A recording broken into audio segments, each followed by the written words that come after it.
അപ്പോൾ എല്ലാവരുടെയും ക്രിസ്മസ് ആഘോഷങ്ങളൊക്കെ കഴിഞ്ഞല്ലേ, നമ്മൾ ന്യൂ ഇയറിനെ വരവേൽക്കാൻ വേണ്ടി റെഡി ആയിട്ടിരിക്കുന്നല്ലേ. അപ്പോൾ ക്രിസ്മസ് കഴിഞ്ഞിട്ട് പിറ്റേ ദിവസം ഞങ്ങളുടെ വെഡ്ഡിങ് ഡേ ആയിരുന്നു കേട്ടോ. അപ്പോൾ ഞങ്ങൾ മാർക്കോ കാണാൻ വേണ്ടി പോയി. പക്ഷേ എൻ്റെ പൊന്നു ഒരു ഒന്നൊന്നര സിനിമയാണ്. കാരണം അതിലെ ഉണ്ണിമുകുന്ദൻ്റെ ഫൈറ്റും ലുക്കൊക്കെ വെറുതെ അടിപൊളിയാണ്. പക്ഷേ എന്നാലും നമുക്ക് ആ ഒരു സിനിമ കണ്ടിരിക്കാനായിട്ട് കുറച്ച് ബുദ്ധിമുട്ടാണ് കേട്ടോ. കാരണം ഇത്തിരി വയലൻസാണ് പടം, ഇത്തിരി നല്ല വയലൻസാണ്.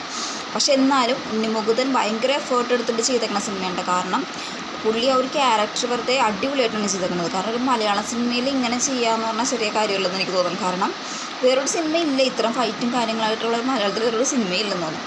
ഇത് കണ്ടു കഴിഞ്ഞപ്പോഴേക്കും എനിക്ക് മലയാള സിനിമ തന്നെയാണല്ലേ കണ്ടത്. നമ്മൾ ഇംഗ്ലീഷ് മൂവിയൊക്കെ കണ്ടില്ലേ, ആ ഒരു ഫീലായിരുന്നു കേട്ടോ. ഉണ്ണിമുകുന്ദൻ എന്തായാലും ആ ക്യാരക്ടർ മാർക്കോ എന്നുള്ള ക്യാരക്ടർ നല്ല അടിപൊളിയായിട്ടാണ് ചെയ്തേക്കുന്നത്. പക്ഷെ എന്നാലും എനിക്ക് വീട്ടിൽ വന്നു കഴിഞ്ഞപ്പോഴേക്കും ഈ ഗ്യാസ് കുറ്റി കണ്ടതും കത്തി കാണുന്നതൊക്കെ ഒരു ചെറിയ പേടിയായിരുന്നു കേട്ടോ. കാരണം അതിലെ ഫൈറ്റ് സീനിലൊക്കെ ഇച്ചിരി ഹൊറിബിളാണ്. പക്ഷെ എന്നാലും സിനിമയുടെ രീതിയിൽ എടുത്തു കഴിഞ്ഞിട്ടുണ്ടെങ്കിൽ വലിയ കുഴപ്പങ്ങളൊന്നുമില്ല. അപ്പോൾ കാണാത്ത ആൾക്കാർ